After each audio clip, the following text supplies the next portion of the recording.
Eleanor McCrae, the fiery daughter of a frontier judge, lives beneath the weight of expectation and the pull of a forbidden heart. Silas Reed, the blacksmith's quiet son, knows how to mend iron but not the space between them. In a town bound by law and reputation, what they feel might cost more than either dares admit. Pull up a chair, kick off your boots, and let the fire warm your bones. We're headed back to Sycamore Bluff, Wyoming, where the coffee's strong, the winter's stubborn, and love has a way of showing up where it shouldn't. 3 months earlier, June 14th, 1887, the town was dust and sunshine, and Eleanor McCrae, daughter of the town judge, rode bareback down Main Street like she owned the wind. Folks said she was too wild for her own good. But that afternoon, with her skirts hitched and eyes fixed on the blacksmith's boy, she wasn't thinking of rules. Only him. Sometimes the family you choose is the one fate blows in with the storm. A man don't always know when he's alone. Not really. Not until the wind's the only thing speaking his name, and even then it don't say it kind. Some nights it scrapes like bone against bark. Others, it just howls, long and low, like it's mourning something it don't rightly remember. Used to be, I thought silence meant peace. But out here, where the snow swallows your tracks by morning and the fire talks louder than your own thoughts, you learn better. Silence ain't peace. It's just what's left after the gun smoke clears and the crying's gone quiet. And sometimes, when the frost settles just right and the sky don't dare move, you catch the feeling that something's coming. Not fast, not loud, but certain. Like God dragging his feet through the hills, looking for someone who owes. I ain't saying I believe in fate, but I know storms, and I know what gets carried on their backs. That winter, the storm didn't just bring snow. It brought eyes, tiny voices, hands that didn't belong here. It brought back the sound of breath where there wasn't supposed to be any. And it changed everything. Wind pressed against the cabin walls like it was trying to get in. Not howling, not yet. Just steady, cold. Like breath from a mouth that never warmed. Inside, the man moved slow, deliberate, like each step cost more than it used to. He laid another log on the fire. It popped once, threw sparks, then settled to burning quiet. The light touched his face, hollowed out by winter and time. Lines carved deep around the eyes, beard graying. Not with age, but with wear. He didn't speak, not even to himself. The cabin was tight, well made, not neat, but cared for in the way a man might tend a wound. One wall held shelves with jars, a rusted tin of salt, and a Bible that hadn't been opened in some years. Another had a single chair and a rifle leaning just so. Beside the hearth, nailed to a support beam, hung a small drawing, crude, done by a child's hand, a man, a woman, a little boy holding something round, a ball, maybe. The paper had yellowed at the edges, corners curling from dry heat and time. He looked at it now and again, never long, just enough. Outside, snow blanketed the ridge. Trees stood silent, heavy with the weight of it. Somewhere out there, a crow called once, then was gone. He stepped into his coat, opened the door, and the cold hit hard, biting deep. Didn't flinch. Just walked, boots crunching across packed snow, up the hill past the woodpile, past the tree stump, to a narrow rise that overlooked the valley. 2 markers stood in the snow, simple, wooden, crosses dark with age. He knelt, not from reverence, but from habit, laid a gloved hand against the older cross. Didn't speak. Not this time. Snow began to fall again, slow and fine, like ash drifting from a fire that burned long ago. He stayed a while, breathing quiet, then rose, turned back toward the cabin, didn't look behind him, didn't need to. The wind changed some time after dusk. What had been steady and sharp turned mean, lashing sideways, dragging sheets of white across the trees like a hand sweeping crumbs off a table. He felt it before he saw it. the way a man who's lived long with nature feels when something's shifted beneath his boots. The fire inside hissed as the wind found its cracks.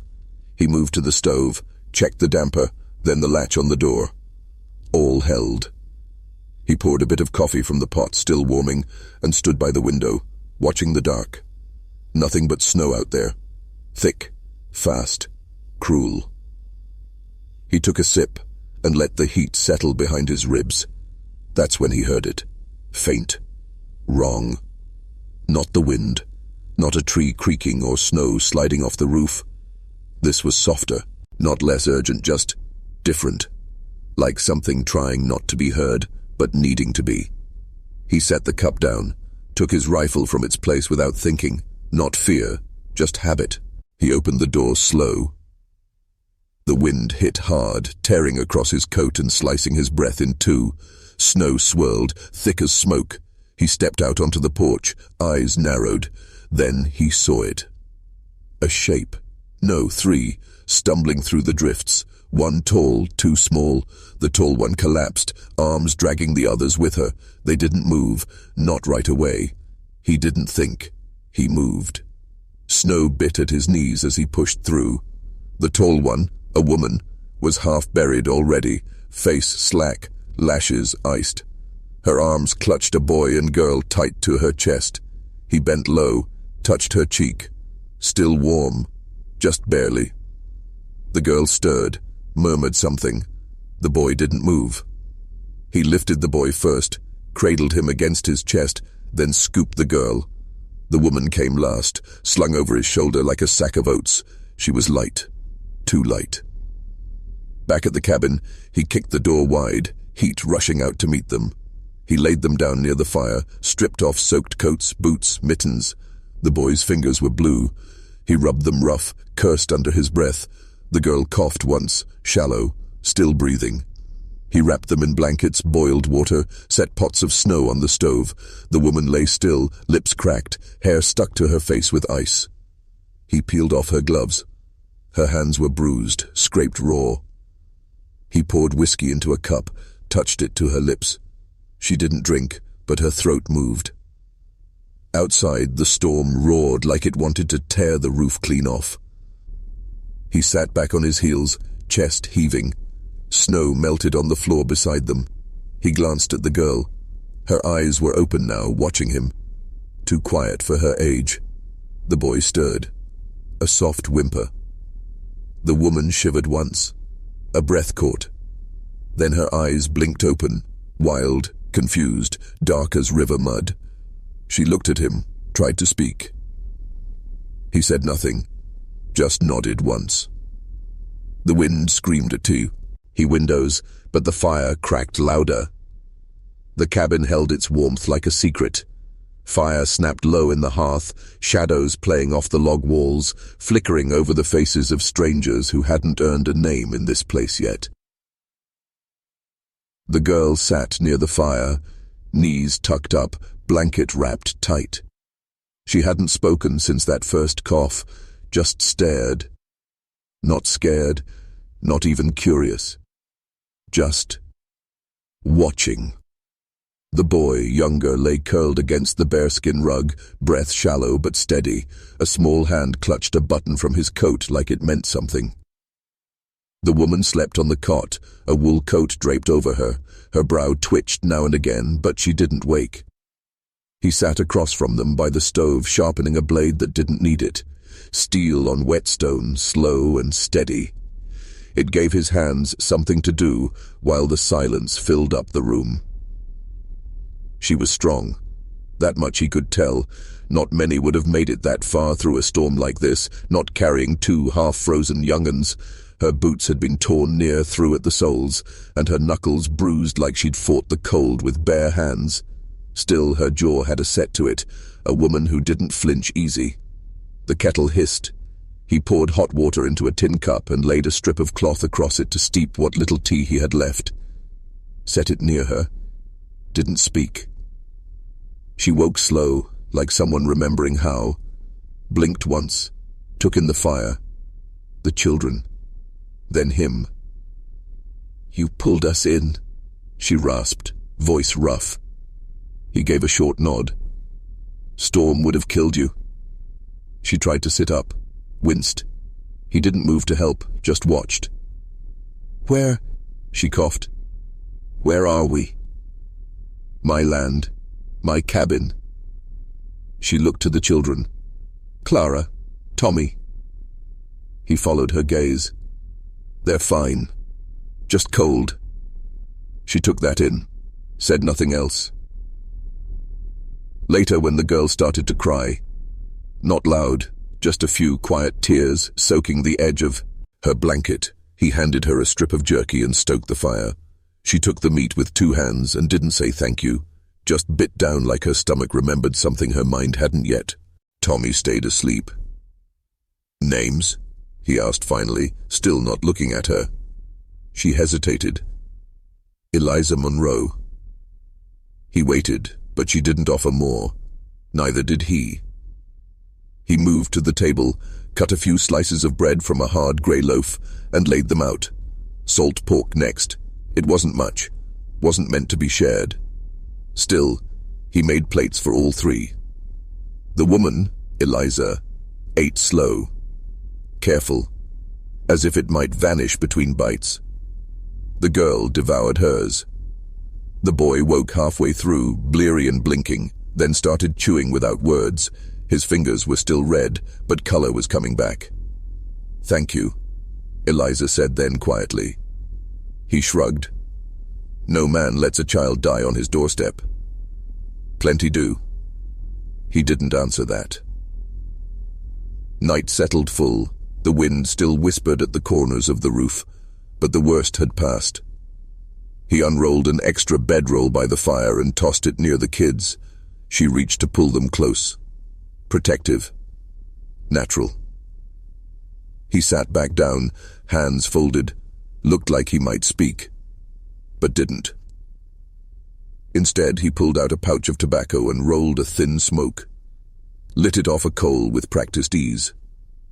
The first drag filled the space between them. Clara watched him, eyes too old, like she was waiting to see what kind of man he was, beneath the quiet. He didn't meet her gaze, didn't speak again that night. But when the fire burned low, he added another log without being asked. Snow softened the world outside, muffling sound and marking time in drifts against the cabin walls. Days bled into each other, cold mornings, fire-lit nights. No clocks out here, just chores and quiet and the hush of things not yet spoken. The children mended fast. Youth does that. Clara took to brushing the mare with small, careful hands. Tommy liked the axe, not swinging it, but watching. He'd squat by the chopping block for an hour, eyes fixed on the way the blade bit into pea, and like it had a purpose. He worked in silence, always had. The children didn't press. Eliza didn't either. She moved through the space with the worn grace of someone who'd lived hard, helped when she could, didn't speak unless it mattered. At night, they gathered around the table. Meals were plain, beans, potatoes, game when he caught it, but they were warm, and no one complained. The first night Tommy spilled milk, he froze up like he expected a blow. Instead, the man handed him a rag. No harm in clumsy hands, he said. Just means you're growing. Tommy looked up, eyes wide, unsure. It wasn't kindness, not exactly, just truth, said Plain. Clara drew pictures on the back of paper scraps. One evening she slid one across the table. It showed the cabin, the hills, 4 stick figures, one with a big hat and a beard. That you? She asked. He looked at it for a long moment. Suppose so. Clara smiled. Her teeth were crooked. The picture stayed on the table long after the plates were cleared. Eliza cleaned up without being asked. He didn't stop her. She moved like a woman used to doing more than her share.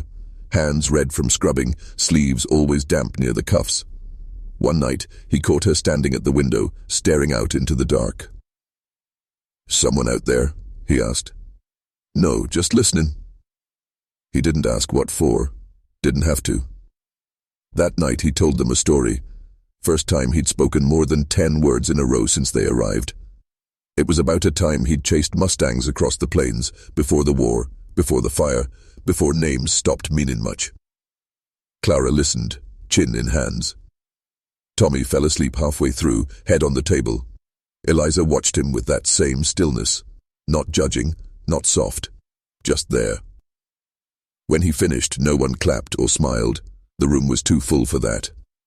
After the kids were tucked in, Eliza stayed behind, folding the ragged towels near the stove. "Your boy," she said finally. "What happened?" He didn't move. "Found his name on a carving out back. Seth." He nodded, just once. "Yours?" "Was." A pause. "How old?" 7. Tommy's age. She didn't say it, didn't have to.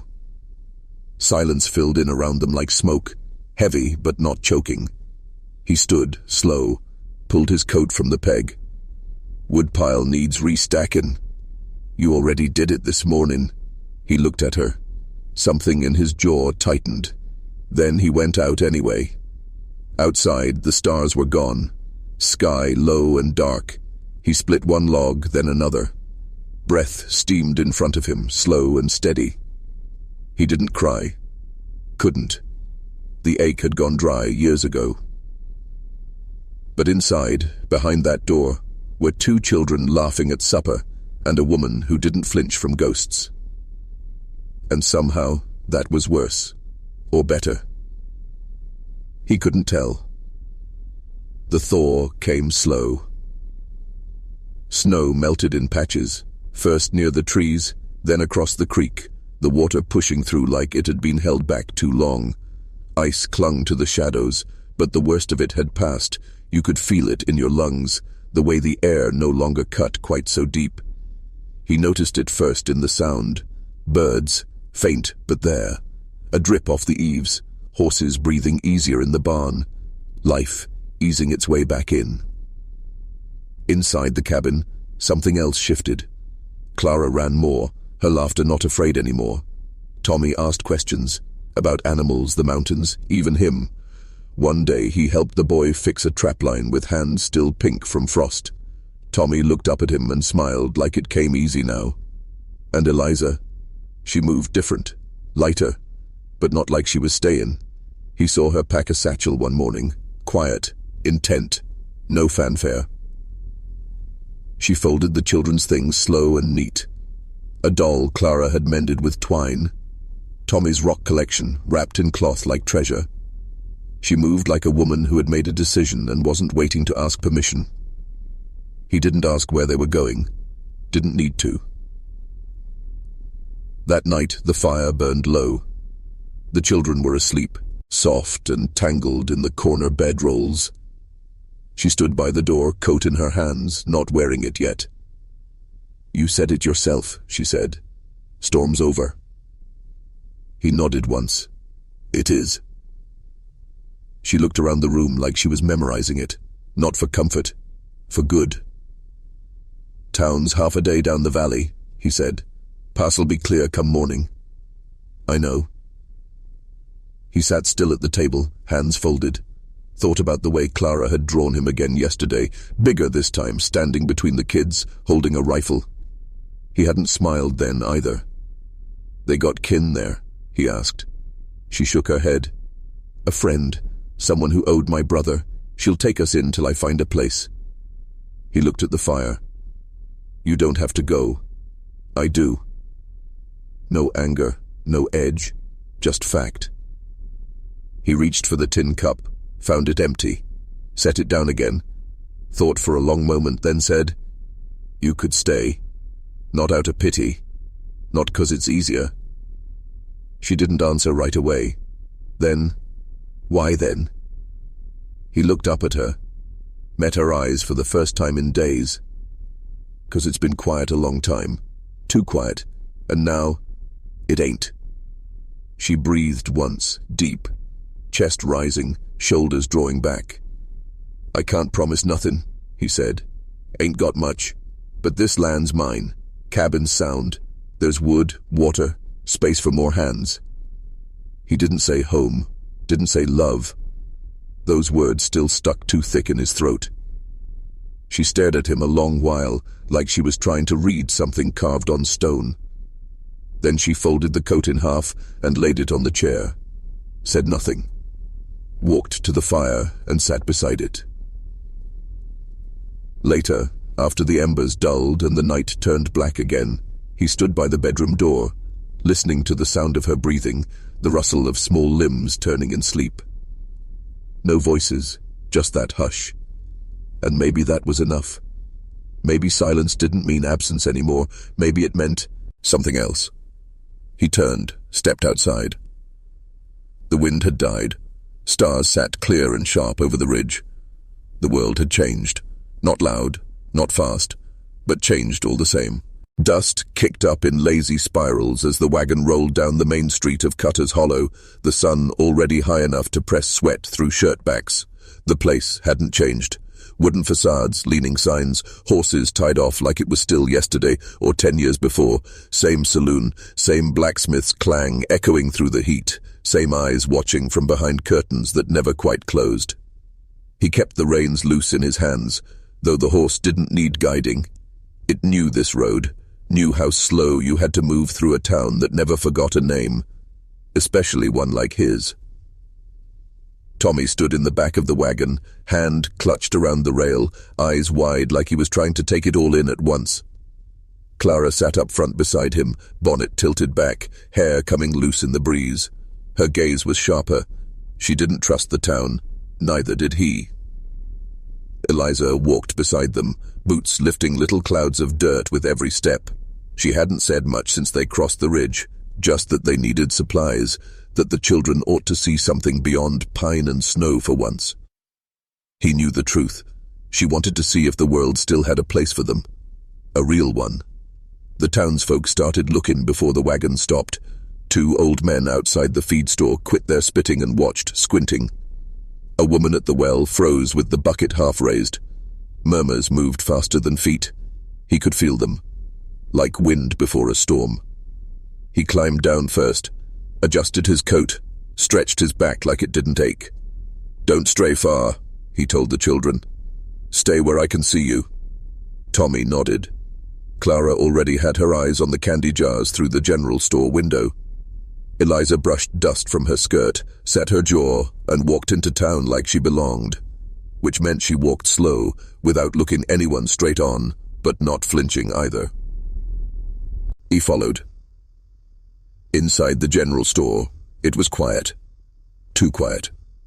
The bell above the door jangled like it didn't want to. The man behind the counter, Wilkes, blinked slow when he saw him. "Well, I'll be," Wilkes said, not quite smiling. "Thought you were dead." He picked up a tin of coffee. "Ain't yet." Wilkes glanced at Eliza, then the children. His mouth twitched. "That your family now?" "Something like it." Wilkes said nothing more, just rang up the goods and watched the door like he expected it to open again with something worse behind it. Outside, Clara clutched a paper cone of peppermint sticks. Tommy had a slingshot already half broken from use. "You spoiling 'em?" he asked Eliza, dry. She shrugged. They deserved to remember something sweet. They turned to go, but the door to the sheriff's office creaked open. Out stepped a man he hadn't seen in 5 years. Matthew Price, lawman, preacher's son, and once his brother-in-law. He stood tall, clean-shaven, with that same look he always wore, like he saw sin in every boot print. "Well," Matthew said, "didn't expect to see you walking free." Eliza's hand tensed at her side. Clara inched closer. "Didn't come for trouble," he said. "No," Matthew replied. "Trouble follows you all the same." There was a pause. Dust rolled between them. "She yours?" Matthew nodded at Eliza. "No one owns me," she said before he could answer. Matthew looked her over. "You know who he is? What he done?" "I know enough." "And the children?" "They're mine," she said, "and safe." Matthew's mouth set tight. Safe's a hard promise around him. He stepped forward. "You gonna try and take 'em?" Matthew didn't answer, just looked at the boy, at the girl, and finally back at him. "No," he said, "not today." Then he turned, slow, and walked back into the office. They didn't speak on the way back to the wagon. Not till they were out past the last fence post where the grass started to grow tall again. Tommy finally said, "Was that man your brother?" He paused, reins loose in his hands. "Used to be." Then he turned, slow, and walked back into the office. They didn't speak on the way back to the wagon. Not till they were out past the last fence post where the grass started to grow tall again. Tommy finally said, "Was that man your brother?" He paused, reins loose in his hands. "Used to be." Clara leaned against Eliza's side. Eliza touched her hair, brushed it back gently. "You all right?" he asked her. She nodded. "They saw us." That they did. They rolled on through the heat, into the shadow of the hills. Behind them, Cutter's Hollow watched. The kind of town that never said things outright but never forgot neither. A place that measured men by their ghosts. He'd brought his family through it, and now the dust was on them too. Wind rattled the shutters that night, though there wasn't much storm behind it, just the sound of a world that never quite went still. Coyotes yipped far off, and the old pine out front groaned like it remembered something painful. Inside, the fire had burned low, casting the room in a dull, flickering amber. The children were asleep, curled close like pups, warm under patched quilts. Eliza sat by the hearth, sleeves rolled to the elbow, mending a sock with a needle so fine he couldn't see it move. She did that sometimes, worked long after the work was done, maybe to stay busy, maybe to avoid what silence asked of her. He leaned against the table, arms crossed, boots muddy from walking the fence line after sundown. Not much to check, nothing out there but wind and fence posts. But the quiet had started pressing on him, like a hand. "I built on another room," he said finally, voice low, not soft, just steady. She didn't look up. "I noticed." "Not fancy, just boards and nails. Roof don't leak." She nodded. "Kids'll be glad." He swallowed, watched the flame bend inside the stove's belly. "Ain't just for them." That's slow, her stitching. She looked at him then, sharp but not unkind. "You planning to start courtin' proper now?" He huffed a sound that wasn't quite a laugh. "Don't reckon I ever knew how to court, and you ain't a girl looking for ribbons." "No," she said, and let that settle. "I don't got much," he continued. "Some land, 2 good horses, and enough sense to keep from drinking before noon. You already seen the worst of my temper." She set the sock aside, hands resting in her lap now. "I can't offer love," he said, plain. "Not the storybook kind, but I can offer name and place. Safety, if I can give it. My back when things go heavy." She studied him then, really studied him, as if weighing the weight of him, not the words. "And what would you ask in return?" she asked. "Only what you're willing to give." That was it. No promises of happiness, no talk of forever. Just 2 people, weather-worn and stubborn, asking if maybe this thing they'd started was worth naming. The fire popped once. A spark leapt and died on the hearthstone. She reached down, gathered the sock again, and began to stitch. Didn't say yes, didn't say no, just stayed. Spring came late that year, but when it did, it came fast. Like the land had been holding its breath too long. Snow gave way to mud, mud to bloom. The creek ran quick with meltwater, full of song and danger. Birds returned to the pines, and the horses, shaggy from winter, kicked up their heels like they remembered they were free. Clara was near grown by then. Rode her horse like she was born to it, legs tight to the sides, braids snapping behind her like a whip. She favored quiet like him, but there was a fire in her. The kind that didn't need noise to be known.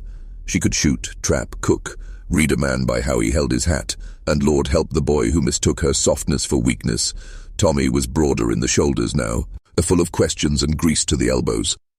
Took to fixing things, hinges, boots, broken rails, spent days with old Clem at the forge, watching iron go red, then hard again. He had his own horse, a stubborn buckskin, and a dog that followed him like it had been carved from the same stubborn stock. And the 2 of them still laughed together. Real, from the belly kind of laughs. the kind he hadn't heard in a house since before his own boy died. The cabin grew in pieces. A lean-to became a bunk room. The porch got its own roof. There was a chicken coop now, a smokehouse, a garden that Eliza kept half wild but bountiful. The kids helped plant, hoe, harvest. Their hands grew calloused, same as their hearts grew strong. Eliza moved like she'd always belonged. Not loud, not showy, just there. Brushing flour from her apron, humming while she canned peaches, teaching Clara how to set stitches straight. They never had a wedding, no need. She bore his name in quiet ways, carved it into the barn beam, signed it for feed orders, said it soft when she called him in from the field. They shared a bed most nights, but never out of duty. Sometimes they spoke low in the dark, about weather, crops, the way Tommy was I and Miss Larkin's youngest. Sometimes they just breathed beside each other, knowing that was enough. Once, during a hot July dusk, he found her outside with a box in her lap, her brother's papers, old photographs, a child's bonnet tied with blue ribbon. "You ever miss it?" he asked. "The life before?" She didn't answer right away, just held the bonnet a moment, then folded it back inside. "Miss some of the people," she said, "but not the rest." He nodded. That was all she needed to say. One fall day, a photographer came up from Sweetwater selling portraits to anyone with $1 and pride. Eliza called them all out. Boots polished, faces washed, hair combed into place.